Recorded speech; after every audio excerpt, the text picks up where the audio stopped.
Olá, pessoal, tudo bem? Sejam todos bem-vindos ao nosso 35º episódio do Pod Ausch. Que alegria ter você aqui. Já quero desde já te convidar a seguir nossas redes sociais, se inscrever aqui no nosso canal do YouTube, curtir, comentar, compartilhar, que hoje vai ter um vídeo muito bom aqui para vocês. Tinha algumas pessoas me pedindo, como os outros também, né, que eu sempre tento trazer o que é melhor para as famílias atípicas, o que é melhor para as famílias. Hoje a gente vai falar sobre a epilepsia. O nosso assunto é quando a epilepsia se encontra com autismo. E para falar desse episódio, não tinha ninguém melhor do que a nossa Adriele Bueno. Tudo bem, Adri? Tudo bem, boa noite. Primeiramente, quero agradecer o convite. Eu tava louca para vir, né? Que bom que deu certo agora, né? No nosso momento de férias escolares, né? Que entramos em férias, nossos horários conciliou.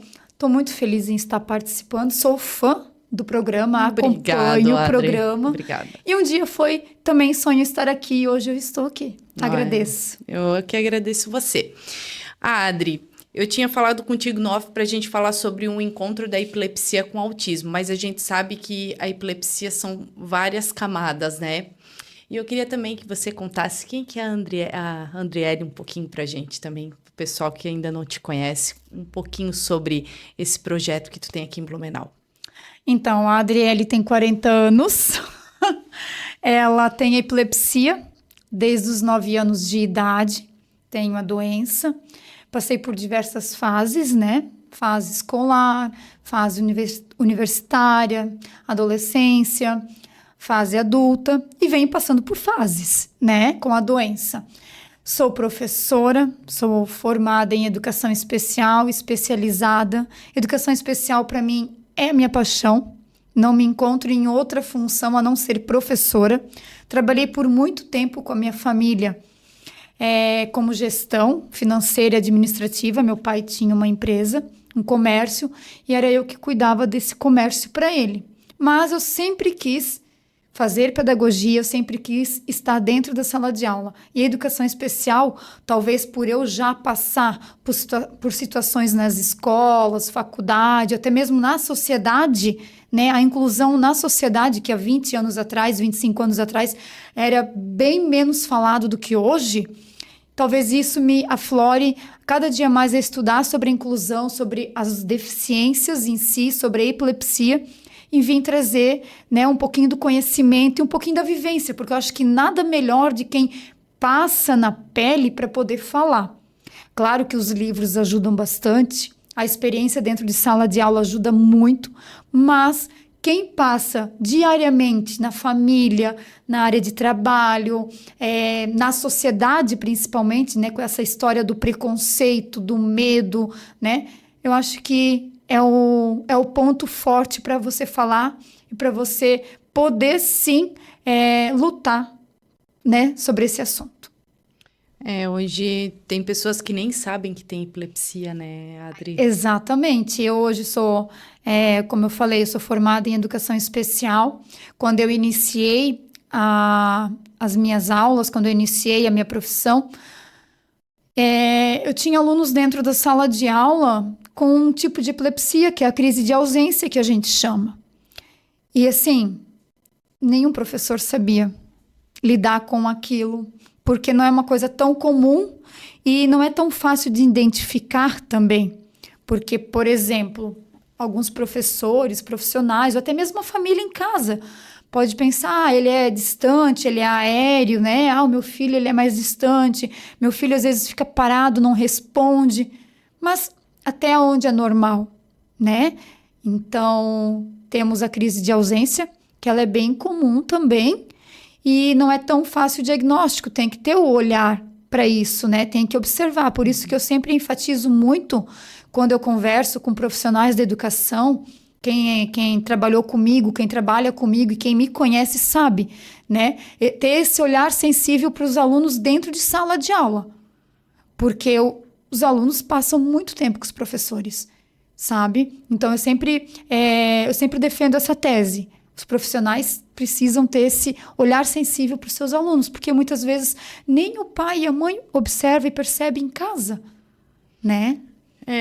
Eu descobri sobre a ausência na epilepsia pelo Dr. Tiago, que uma vez contou sobre isso nos autistas, que é muito... Como é que é? Que é muito comum, sabe? E aí tu acaba começando a observar nos teus filhos. Sim. Mas o Gabriel, de vez em quando, ele tem, mas só que, né? Como é que eu vou saber se ele tem ou não, né? Que nem tu falou, isso tem que ser observado. Tem que ser observado. E a crise de ausência, eu não entendo muito da parte científica, neurológica para falar, né?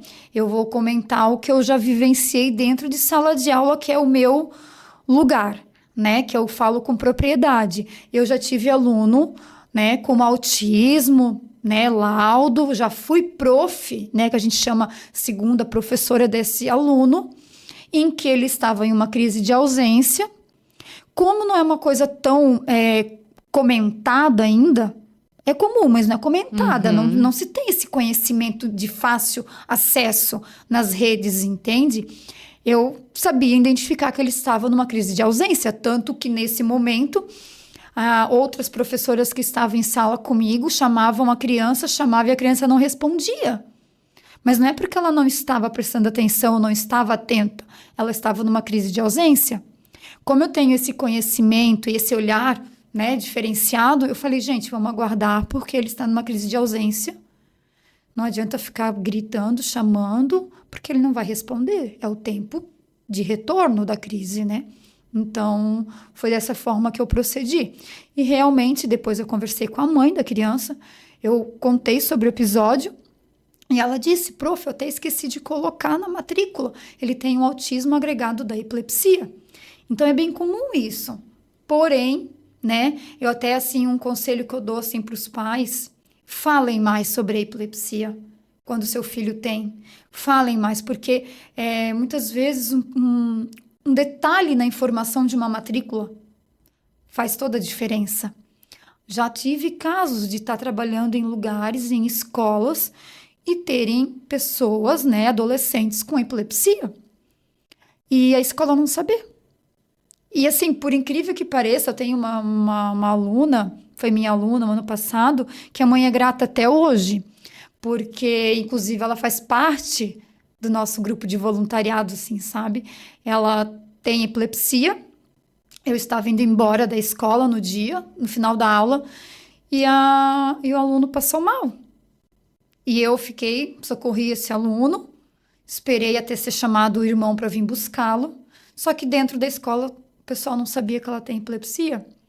Então, ali começou aquele trabalho, né? Fiz palestras, eu não posso reclamar. As escolas que eu trabalho sempre estão de portas abertas para o conhecimento. Eu levo palestras, eu levo informação, eu levo vivências, o fortalecimento para as famílias, porque muitas vezes o que as famílias precisam também é o acolhimento, não é só a informação técnica. Porque a informação técnica, se você vai numa consulta, na maioria das vezes, o médico te passa, você tira suas dúvidas, né? O científico, como eu falo, né? Eu sempre brinco com o Dr. Guilherme, vou deixar para ele falar, ou para o neuro falar a parte técnica, né? Eu só falo do acolhimento. A função hoje da Blue, né? A ideia da Blue hoje é trabalhar o acolhimento com as famílias, porque muitas mães me procuram só para ouvir uma palavra.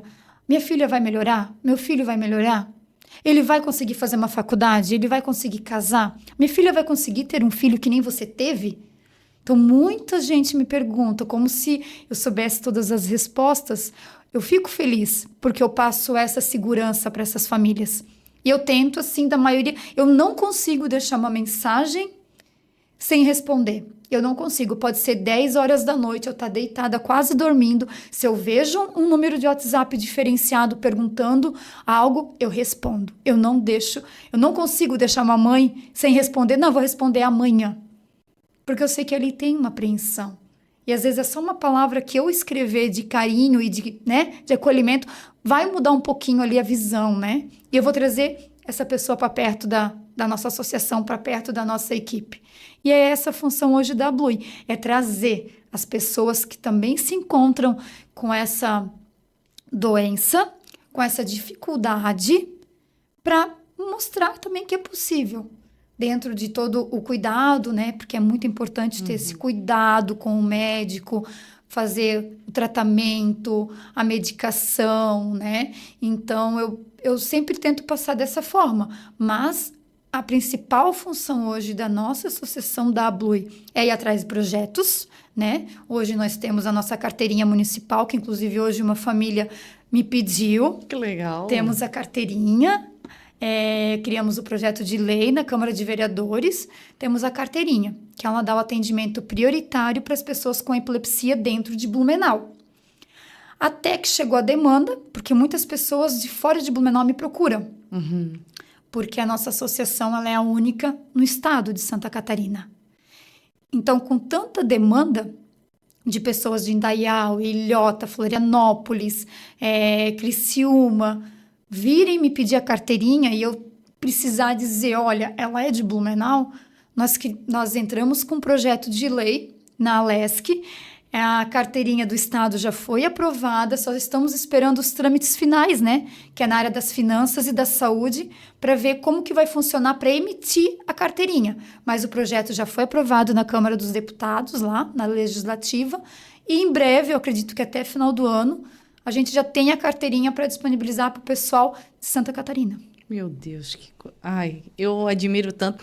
Eu me aprofundei mais na epilepsia depois que eu te conheci. Depois que eu conheci a Blui, porque eu sei que é meio rude isso que eu vou falar, mas existe o preconceito contra a epilepsia. Porque se a gente vê uma pessoa tendo uma crise, a gente se assusta. E depois que eu conheci o meu vizinho que tem, eu comecei a aprender mais sobre, porque ele é epilético. Ele tem epilepsia, né? Ele tem outras comorbidades também junto. Aí a gente acaba parando de ter aquele, como é que é? Preconceito.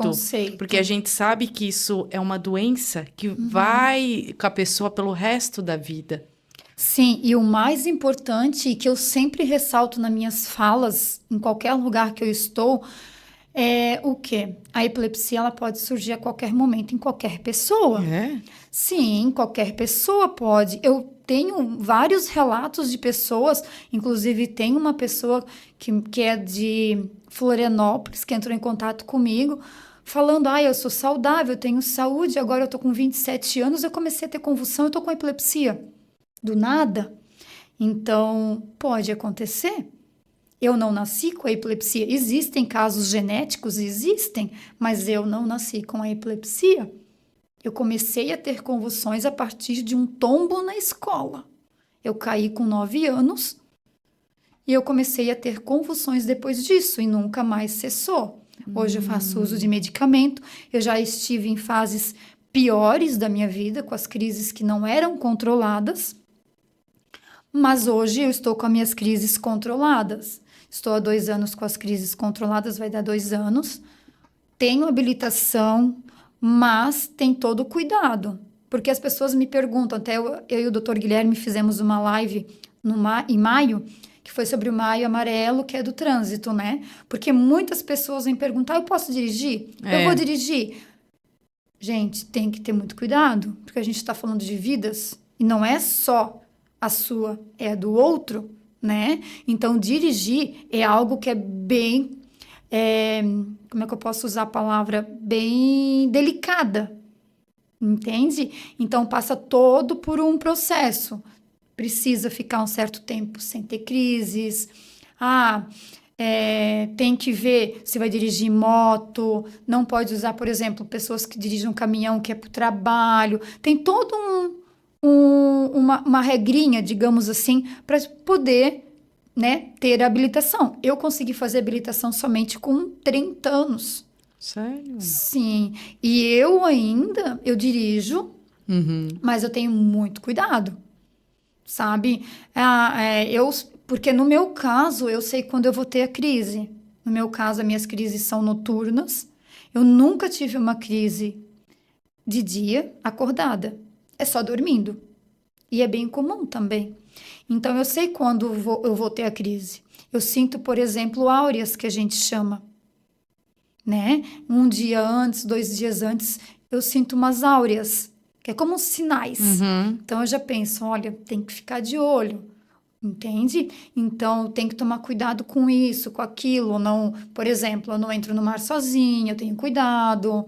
Piscina, banho de piscina. Mesmo com as crises controladas, tem algumas coisinhas que a gente tem que ter cuidado. E é a mesma situação a habilitação. A habilitação tem um prazo para você poder dirigir. Então, a gente tem que seguir bem certinho. É complicado? É. Tem gente que faz errado? Tem, eu já sei, eu conheço. Mas a orientação sempre é fazer o certo. Porque não é só a sua vida, é a vida do próximo, sabe? Então, já teve pessoas que vieram conversar comigo e falaram, meu, Adriele, tu sabias que meu vizinho tem epilepsia e anda de moto e atropelou?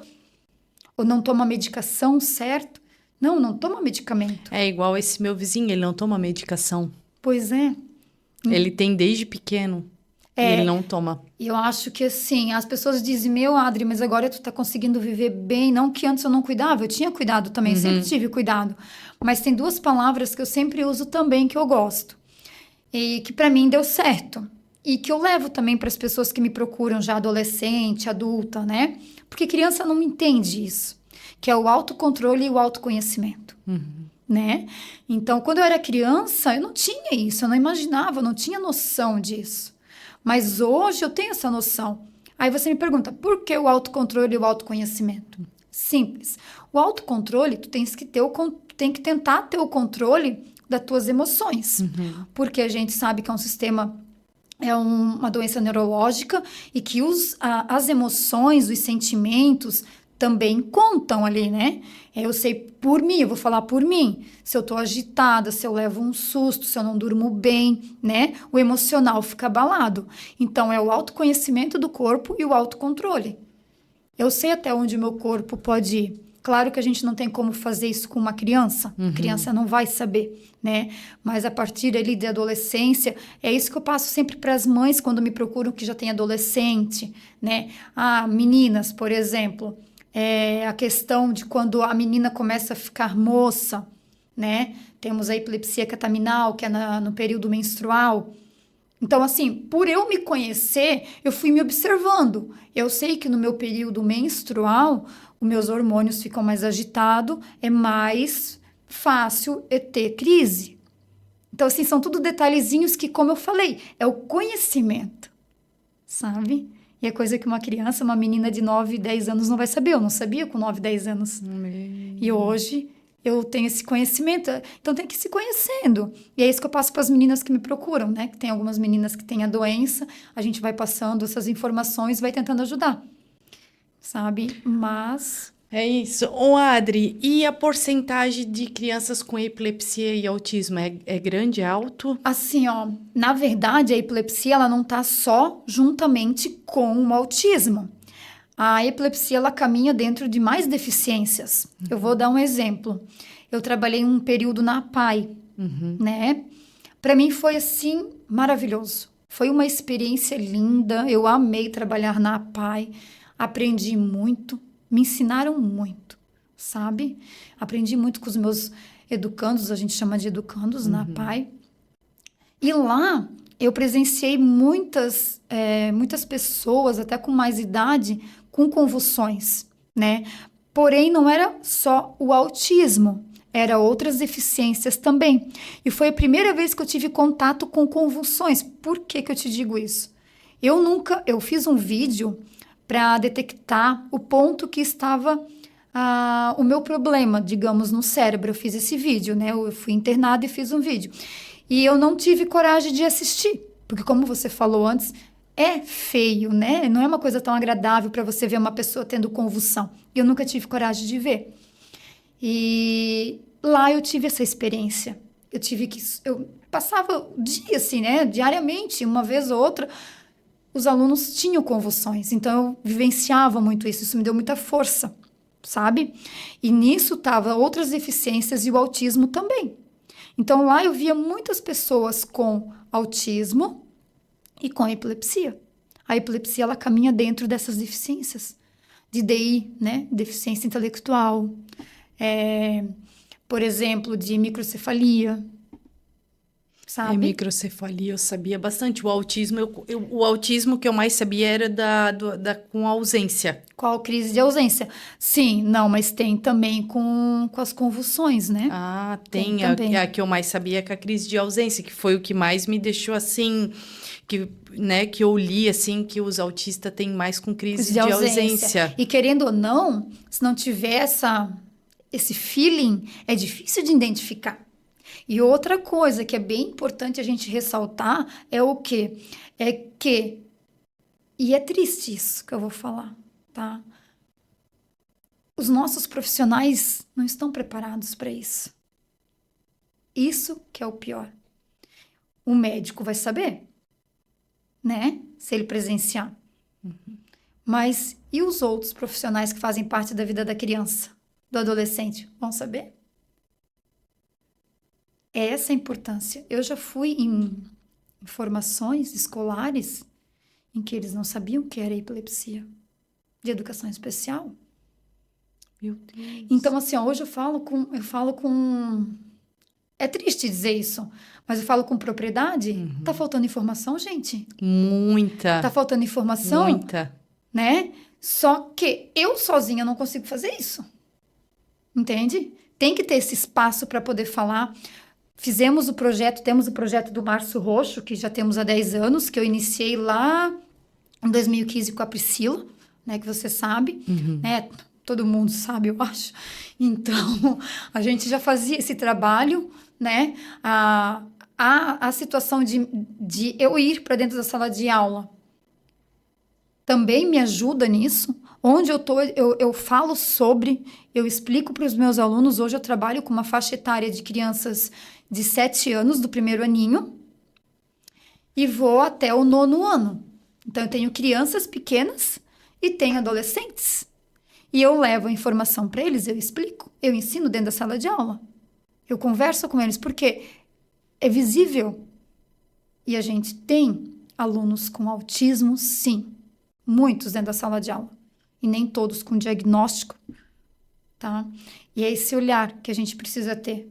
E saber, pelo menos, como você disse, em uma situação de uma convulsão, como fazer. Eu já dei palestra que a pessoa, né, profissional, enfim, disse assim, se alguém tivesse aqui, eu não ia saber o que fazer. Não sabe o que fazer. E isso é grave. Vão deixar se bater, vão segurar, vão contar no relógio quanto tempo vai ficar em crise para chamar o bombeiro. O que vai ser feito ali? Isso tem que ter, isso é políticas públicas. A Blue existe, mas e cadê, né, como é que eu posso explicar? Esse trabalho em conjunto. Eu não posso sair de escola em escola batendo na porta e pedindo para entrar. Precisa ter esse trabalho em conjunto. E é isso que hoje eu quero estar disseminando dentro de Blumenau e até mesmo para o estado. Porque muitas pessoas conhecem a Blue, muitas pessoas conhecem o projeto, mas precisamos abrir as portas. Muito. Entende? Então, a gente está disposto a ajudar, a gente quer ajudar, mas tem que ter as portas abertas para isso. É seminário. Agora eu quero organizar um seminário, já tive apoio de algumas empresas. É isso que a gente tem que trazer. Tem que trazer essas informações, porque é dentro da escola. É a educação que muda. E não é só em questão de dizer a teoria. É no cérebro, é no lado esquerdo. Não. Sabe o que é? É o preconceito. A gente precisa trabalhar o preconceito dentro das salas de aula, dentro da comunidade, tá? Porque isso está bem escasso ainda, esse trabalho. Entende? Nós, profissionais de educação especial, a gente sabe que tem que ter a empatia, tem que ter a inclusão. Mas será que todos sabem isso? E eu vou te dizer, eu sou professora de educação especial, eu amo. Já me perguntaram, por que não faz uma disciplina, não presta um concurso? Não, eu sou ACT, eu gosto de educação especial. Só que não é todos que trabalham com esse amor na educação especial, como qualquer um outro trabalho, tá? Enfim, temos médicos excelentes, como a gente não tem médico bom. Temos advogados excelentes, enfim, é tudo. Mas o que eu quero ressaltar é a importância de ter profissionais que saibam e que gostem do que fazem. Porque as crianças que precisam desse olhar, dessa empatia, dessa vivência e até mesmo do conhecimento do professor, porque o professor está lá para ajudar o desenvolvimento da criança. Tem que ter vontade e tem que saber, né, a necessidade de cada aluno. Então, eu costumo sempre defender a educação especial, porque eu faço um trabalho que eu gosto, mas não é todos. Então, assim, eu já vi até algumas lives, né, e algumas falas de profissionais, de mães também. Eu acompanho tudo ali, que a gente sabe, né? Verdade. Essa situação da segunda professora, mas daí... Aí tem mães que colocam lá, meu Deus, a minha professora vai embora, meu filho tá desesperado, né? Já vi, vejo tudo. É o nosso desespero, é o tá? desespero Isso. de vocês, né? Aí o que eu digo, o meu desespero é de entregar meu aluno para outra pessoa que não vai saber fazer o trabalho exatamente como eu faço. Aconteceu isso comigo, da mãe se desesperar porque eu peguei o filho e eu não estava satisfeita ainda com o desenvolvimento dele, né? Porque era uma situação bem difícil de saúde, falando, tá? E eu fiquei, não vou entregar essa criança para outra, eu vou pegar na mesma escola para mim continuar o trabalho com ele. Até eu ver o resultado que eu quero para deixar outra pessoa continuar o trabalho. Mas é aquele apego, sabe? Não, eu quero ver ele desenvolver dessa forma, sabe? Para mim poder entregar com um pouco mais de confiança, né? Então, mas isso acontece. O desespero das mães também é de alguns professores, de querer continuar o trabalho. Isso é muito importante. Eu A gente sei. precisa falar muito disso. E assim, ó, eu digo assim, eu defendo muito. Vocês sabem que professores de educação especial não são efetivos, né? Vocês sabem que não existe concurso para eles, né? E eu já levei isso até políticas públicas, de tentar fazer um concurso para profissionais de educação especial. Aí vem, né, contrapartidas, entende? Porque daí é melhor para aquele lado, mas o que eu sempre falo é visar a criança, né? Porque, por exemplo, assim, ó, eu tô lá com um aluno, tô no meio do ano, porque primeiro que a gente tem que pensar assim, o autista, a maioria dos autistas, pelo menos comigo, foi assim, até criar uma confiança na professora demora. A partir de conquistar não é fácil, né?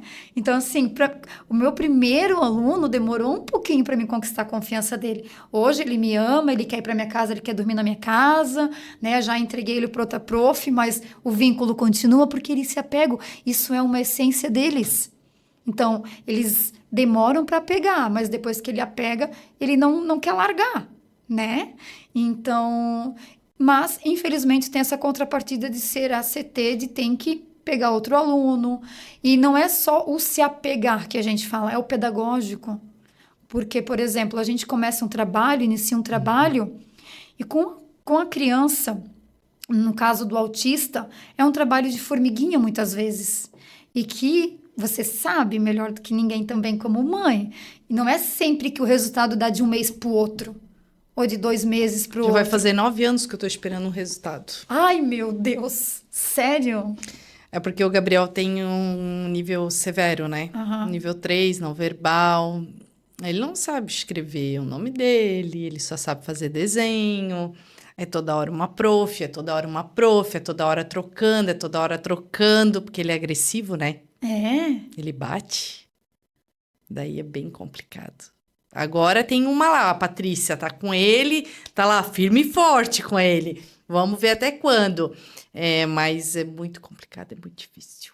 E para eles também é difícil, porque com essa rotatividade de profissional também, aí você imagina, para a gente às vezes se acostumar, estamos ali na nossa zona de conforto, muda alguma coisa na nossa rotina, até a gente se acostumar com a rotina, né? Você muda de um emprego, por exemplo, sai de um emprego e vai para o outro. Demora, né, até tu se habituar, né, naquela situação. Aí você imagina para uma criança autista que já vê o mundo de um outro jeito, do jeitinho dele, né, fazer todo esse trabalho. Daí quando começa a acostumar com aquela prof, a ter confiança naquela professora, aí muda. Aí começa tudo de novo. Aí muda. O autista, né, Adri? Na minha opinião, ele vive de rotina, confiança e lealdade. Uhum. Eu acho que esses 3 pilares são essencial para eles. Com certeza, por isso que eu digo que é difícil você iniciar já conquistando. Não existe isso. Eu demorei 6 meses para ganhar a confiança do meu aluno. Sim, ele não deixava chegar perto, o que eu pedia, né, o que eu sugeria para ele, e não aceitava. Então, assim, ó, foi tudo trabalhado. Ele tinha uma questão de saúde bem grave também, que eu tinha muito medo de ele vir a passar mal, porque ele usava uma válvula, era bem difícil. Então, assim, foi uma luta, sabe? Porque criar aquela confiança, entende? E o medo também, porque engana-se também o medo, né? Que eu vou dizer das professoras, assim, né? Agora eu vou falar um pouquinho como eu me sinto, né? A gente também tem medo de se frustrar, de não conseguir o resultado que a família às vezes espera, né? Porque aí eu escuto assim, mas prof, ele não é assim, em casa ele não é assim. A gente escuta. Mas em casa ele tá com a família, ele tá dentro do habitat dele. Ir para a escola já é, né? Ele já sai da rotina, na parte de sair, entrou dentro do carro, ou entrou na van da escola, ou vai de pé, já tá saindo da rotina dele. Entende? Então, assim, tudo isso também já movimenta ali o pensamento do autista. Entrar dentro da escola, tem aqueles que adoram ir para a escola, realmente, que gostam, nem que seja só para brincar, para brincar com água, para ir para areia, né? Que tem, né? São os hiperfocos, né? Para desenhar, ou para ir só para a biblioteca, tem, né?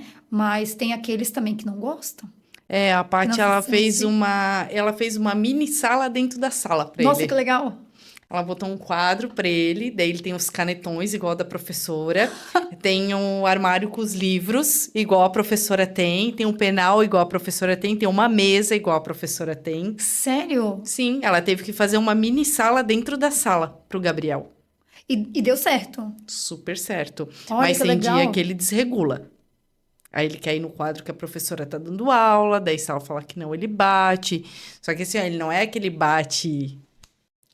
Bate, sabe? Quando a gente fala, eu não sei se tu já levou um bate assim. Já o óculos voou, assim, de bate. O O bate. aluno ser maior que você e o óculos voar e se bater e te bater mesmo, já Aí que levei. nem todo mundo fala, mas tem que medicar. Mas é medicado. Mas só que é que nem eu quero falar pro pessoal aqui de casa. Muitas vezes, o remédio, em vez de ele regular, ele desregula. Principalmente o risperidona. Eu conheço muito relato de muitas mães. E vale ressaltar também que o medicamento que dá certo para o aluno X não dá certo muitas vezes para o Y. Mas o meu filho toma e fica totalmente tranquilinho, não bate em ninguém. Mas calma aí, a gente está falando do indivíduo. Cada indivíduo é um indivíduo, né? Como hoje eu ouvi na minha formação, somos únicos. Únicos. Aí que nem tem uns que diz, mas dá canabidiol pra ele, pra tu ver se ele não vai melhorar, dá isso, daquilo. Mas o meu não é igual ao teu. É Exatamente. diferente, é muito diferente. São as vivências. Ô, Adri, queria te falar um assunto, assim, que eu escutei esses dias, que eu fiquei bem... Foi uma mãe de autista que falou assim pra mim. Eu acho que a culpa do meu filho de ter autismo é a epilepsia. Sério? Eu fiquei com aquilo na cabeça, eu até pensei em mandar uma mensagem para ti para saber o que eu poderia falar para ela, o que eu poderia... Porque eu entrei numa pauta com ela que eu te conhecia e coisa, dela falou, eu não gosto muito de falar isso aí, porque eu acho que o meu filho tem autismo por causa da epilepsia. Nossa! O que a gente poderia responder para essa mãe aqui que vai assistir a gente? Ai, meu Deus! Aí agora ficou difícil para mim também. Porque eu não sabia o que responder. Não, e assim, eu nunca tive uma pergunta assim, né? Já me perguntaram tantas coisas, mas uma pergunta assim, colocando a culpa de uma doença na outra, né? É difícil, eu não tenho nem esse conhecimento técnico para estar falando, né? Seria mais, eu posso ir atrás da pergunta, né? Da resposta, com certeza eu posso conversar com o neurologista, né? O nosso neurologista, neurologista, até porque ele é especialista na área de epilepsia, posso estar dando uma conversada e fico à disposição Como também. é o nome dele? É o Dr. Guilherme Mendonça. Ai, doutor Guilherme, um convite para tu vir aqui no Podiaust também, pra gente conversar sobre isso. Nos próximos episódios, eu quero que ele venha aqui. Ele é um excelente profissional, ele cuida da minha saúde também e cuida de muitos outros voluntários da associação. Então, a gente pode deixar para ele responder essa pergunta. Eu acho, porque, como eu falei, né, a parte técnica, eu não... Eu até prefiro não me envolver muito, sim, né? mas só que assim, ó, eu achei que ela falou com tanta dor aquilo, com tanta... eu não sabia o que responder. Talvez, assim, o que eu posso falar agora da área da Blue, né? A parte técnica eu deixo pro Dr. Guilherme. Mas o que eu posso estar falando na área da... Como a Blue, né? Como representante da Blue hoje, é o quê? Talvez essa mãe, ela esteja se sentindo sozinha. Né? Talvez até alguém comentou algo com ela e que não sei se a criança já tem o laudo de autista, ou se primeiro veio com a epilepsia e depois com o autismo, a gente tem que entender o cenário, não, veio né? o autismo primeiro e depois... Veio o autismo, depois a epilepsia. Isso acontece, né? Então, talvez esteja sendo pesado para ela essa epilepsia, eu não sei de que forma que é, se é em crises de ausência, se é em convulsões, mas eu deixo também o convite para ela estar participando, vindo me procurar para trocar uma ideia, porque muitas vezes as mães me procuram justamente para isso, para conversar, para tirar dúvida, para saber se meu filho pode, meu filho vai conseguir, né? Então, a gente faz todo esse trabalho de acolhimento, nós temos psicólogos também que são voluntários, assim, a gente tem um grupo de voluntários muito bacana, então, muitas vezes é isso que a pessoa está precisando, que a mãe está precisando. Vocês sabem, vocês têm um grupo lindo de mães atípicas e esse acolhimento é muito importante. Então, eu deixo aberto o convite para ela estar vindo me procurar. Eu irei responder pessoalmente, realmente, como eu faço com todos, né? Eu até fiquei curiosa agora. Fiquei até curiosa porque... essa pessoa, ela é uma conhecida. Ela é mãe atípica, né? Mas ela não gosta muito de entrar nesses assuntos. Sim, a gente estava conversando, sabe? Eu não sei se ainda é um preconceito. Porque tu sabe que tem pai e mãe que...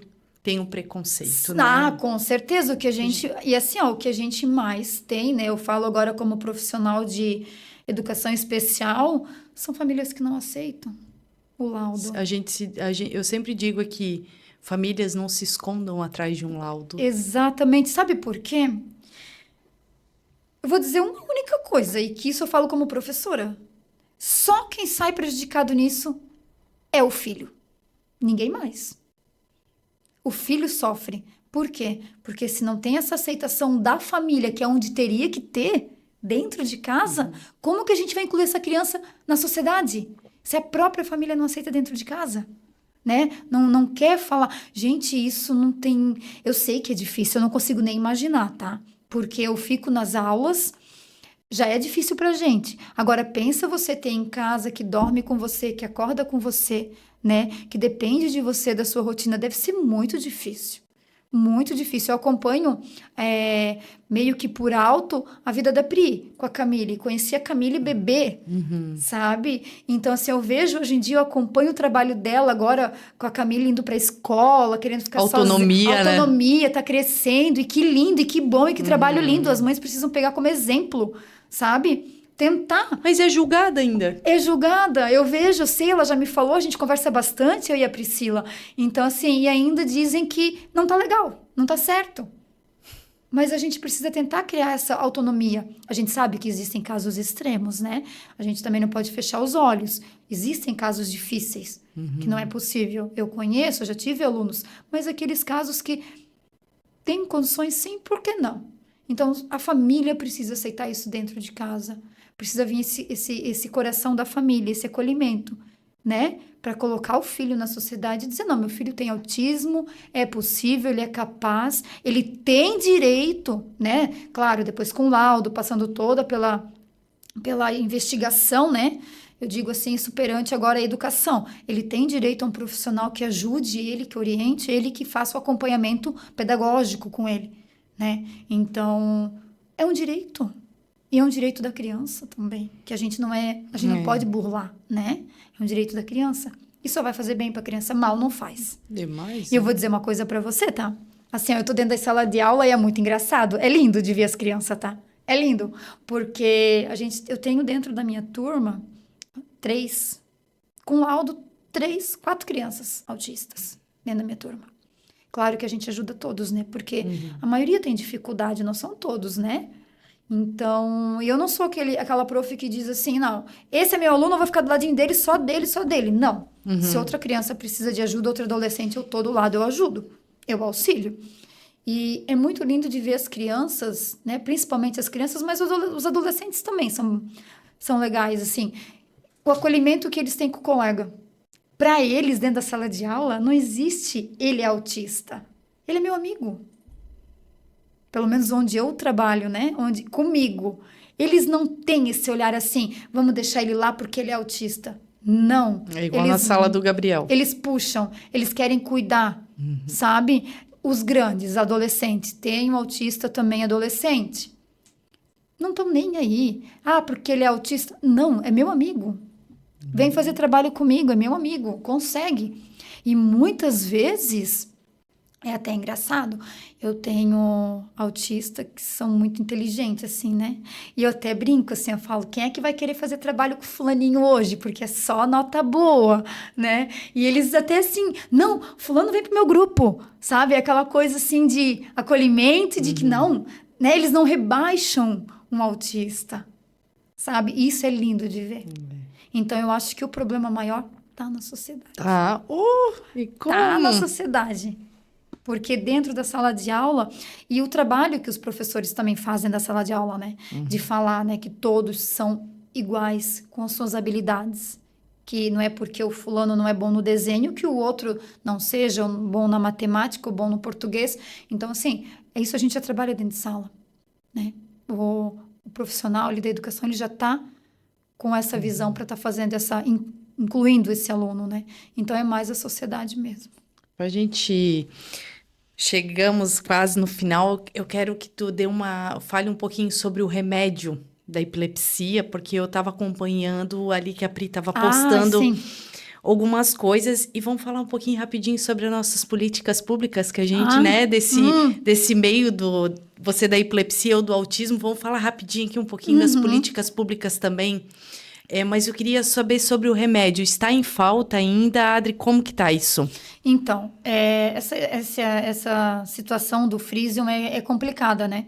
Porque já teve várias demandas com a Anvisa, né? Conforme a Pri já até passou nos vídeos eu fiz perante a Blue também, pedi uma satisfação, né?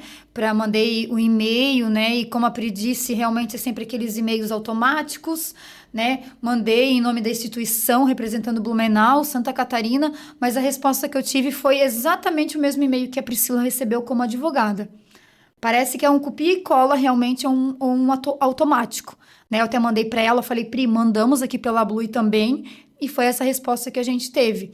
Então, dentro do nosso grupo hoje pela Blue, a gente faz esse trabalho de estar passando informações de onde tem farmácias que tem farmácias que não tem, né? Teve a situação ali que eu até acompanhei da Pri, que ela precisou pedir mais receita. Realmente isso acontece, às vezes eu tive que ir atrás de mais receita, né?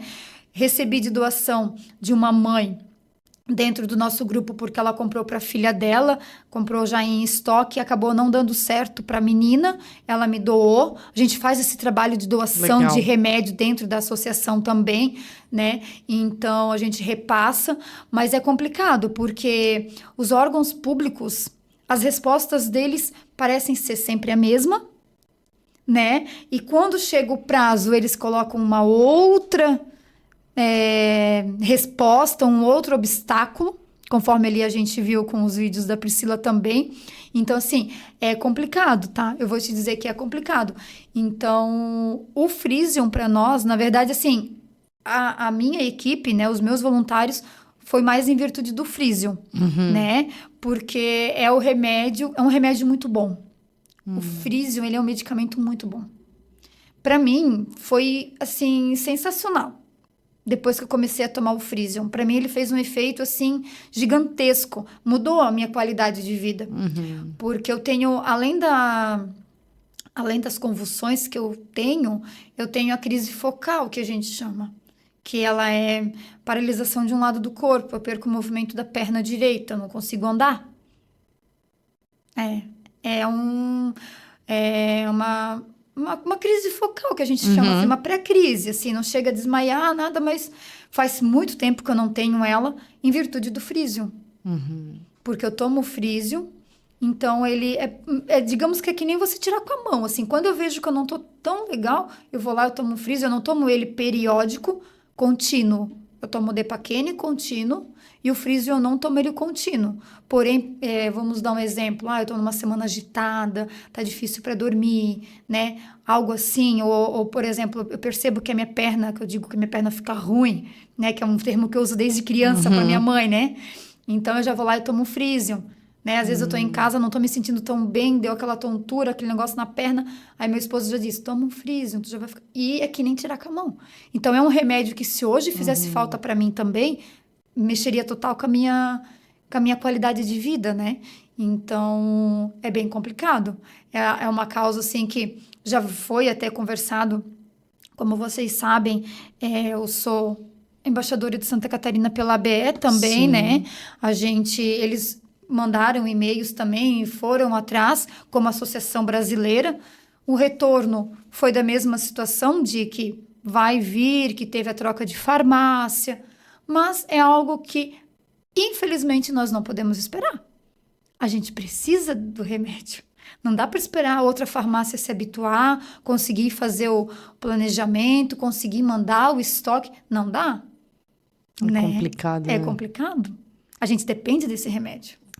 E vamos falar aqui rapidinho, que tá dando a nossa hora. Eu quero saber os nossos vereadores, os nossos...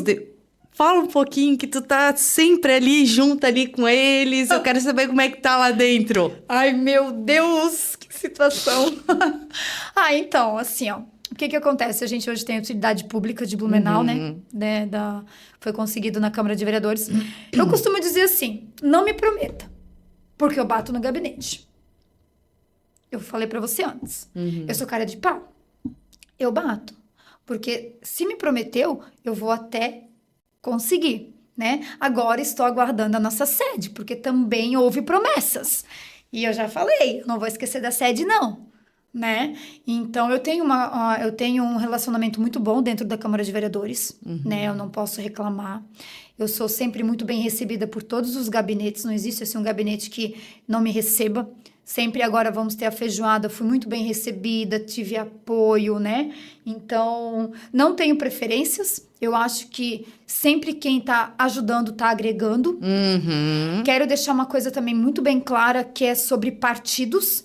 Porque a galera acha que, porque é fulana, porque é beltrana, porque tá com fulano, porque tá com beltrana. Gente, entendam, a associação, ela não tem partido, ela tem causa. Eu estou à frente porque eu preciso também prestar conta para as pessoas que confiam no meu trabalho. Porque se não aparecer trabalho, a Adriele não tá fazendo nada. Né? Então eu vou em frente, eu bato nos gabinetes, eu peço aqui, eu peço ali, fulano me ajudou, mas eu não gosto de fulano, mas não existe isso dentro da Blue. Aquele que estiver ajudando vai ser muito bem-vindo. Sempre assim. E não tem partido. Mas eu tenho minha preferência particular. Gente, a Adriele tem a preferência particular dela, mas isso não envolve a Blue. A Blue é a instituição, é a sociedade. A associação já fala que é o coletivo. A Adriele particular é uma coisa e o coletivo é outra. E hoje o coletivo não tem partido, sabe? O coletivo é das pessoas que abraçam as causas. Tem pessoas que eu não tenho como reclamar porque sempre estão abraçando, sempre estão ajudando, valorizam o trabalho de 10 anos já feito. Mas, contrapartida, vale ressaltar, né? Vou falar mais uma vez aqui nesse programa maravilhoso que vai pro ar aí. Pode falar. Quero só deixar bem ressaltado aqui para o poder público que a Blue é a única em Santa Catarina. É a única, gente. Olha que orgulho. Não tem. Temos carteirinha que em outros lugares não tem. Sabe o que é? O presidente a advogada da Associação Brasileira de Epilepsia diz assim, como você consegue? Vou te trazer aqui para São Paulo. Eu ouvi isso dela.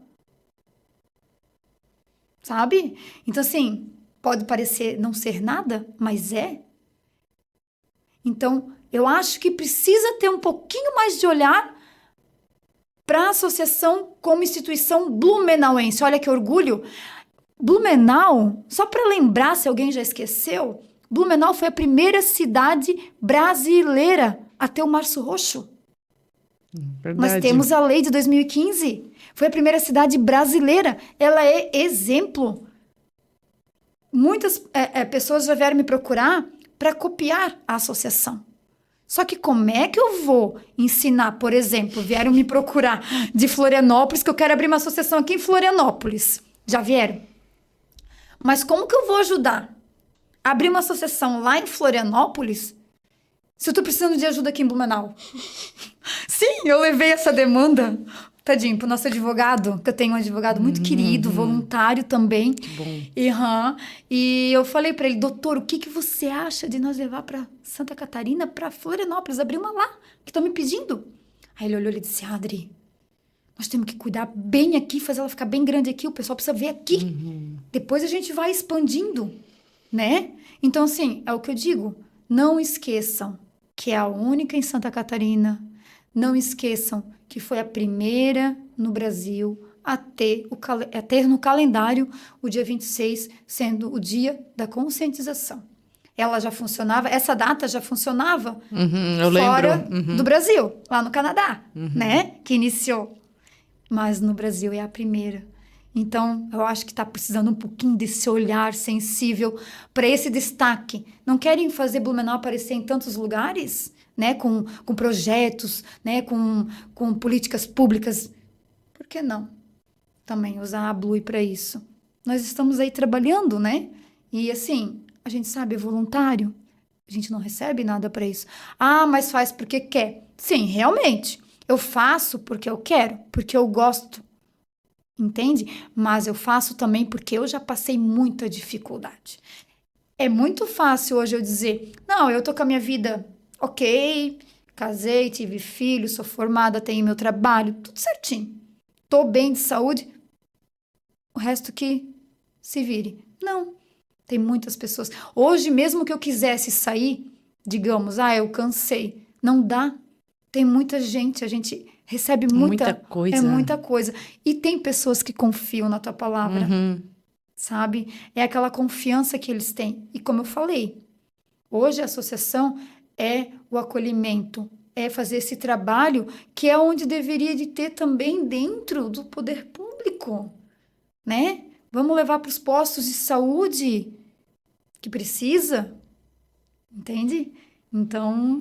Pô, saúde tá precisando. Fica aí, né? A dica.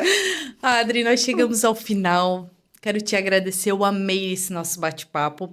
Eu quero deixar mais uma vez aqui o convite pro doutor Guilherme, né? Para ele, eu quero convidar você e ele para vir agora a próxima, logo, para explicar, né, o neurológico, o científico, porque eu acho que vai ser muito importante, tá?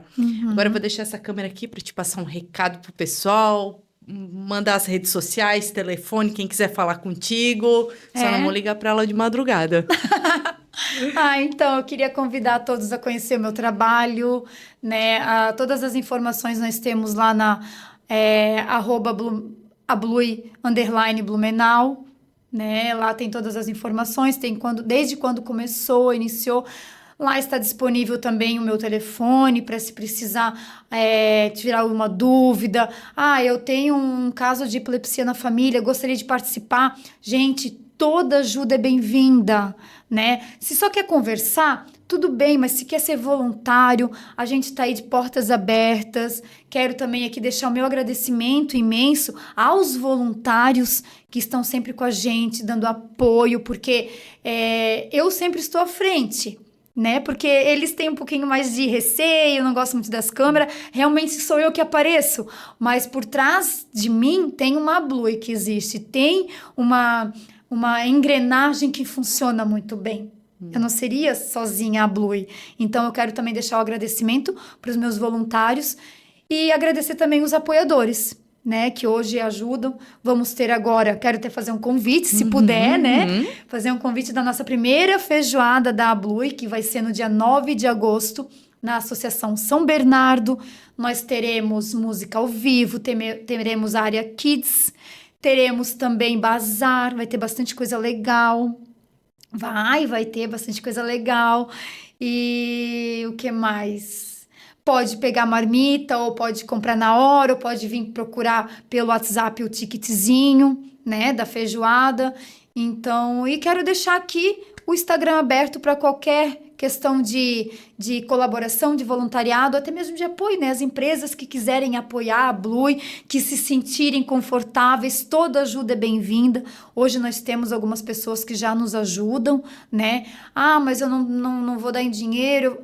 Não tem problema. Toda forma de contribuição é muito bem-vinda, né? Porque nós associações, vivemos de ajuda. A nossa feijoada hoje, ela está sendo feita porque eu preciso comprar um notebook, eu preciso comprar aparelhagem de som e um projetor para estar fazendo as palestras, né? Porque não é todas as escolas, todos os locais que eu vou que tem disponibilidade de estar usando. Então, eu hoje busco fundos para estar tendo esses primeiros equipamentos da Blue. Ai, que legal, Adri. Eu amei, tá? Mais uma vez eu quero te agradecer, muito obrigado. Eu quero agradecer aos meus patrocinadores, esse estúdio maravilhoso, o estúdio Dr. Amadeu, Pedro, a Débora também. Eu quero agradecer o Alexandre José, a Sabrina, o Bruno da Perto Digital, o Rude, da Blumenau Hospitalar, a Buba da Ioiô Fifo e o Leandro, quero o Rafa da Inconcerte. E o meu médico, o Dr. João Dal Bosco, que eu tive lá com ele essa semana, eu quero mandar um beijo para ele. E é isso aí, eu quero te agradecer mais uma vez, obrigada por estar aqui comigo e a gente vai ter um próximo encontro, tá? Eu que agradeço, fiquei muito feliz. Confesso que eu estava um pouquinho nervosa, mas depois foi se soltando, porque quando a gente começa a manejar do assunto, daí já se solta, já fica uma coisa mais leve. Eu adorei. O cenário realmente é lindo, sempre acompanhava pela internet, né? Mas é muito lindo, aconchegante. Agradeço de coração. E quando precisar de alguma coisa, quiser tirar uma dúvida, é só me procurar. Pode deixar, Adri, você também. E você aí de casa também, precisar, procure a Blue, procure o Podiaush. Você que também, quero também deixar o convite, você que é empresário, ou você é pessoa física que quer estar dando um apoio para mim nesse meu projeto, para ele continuar, só me chamar na DM lá no Instagram. E é isso aí, eu encontro vocês no próximo programa, na próxima semana, e não se esqueçam, para cuidar é preciso conhecer.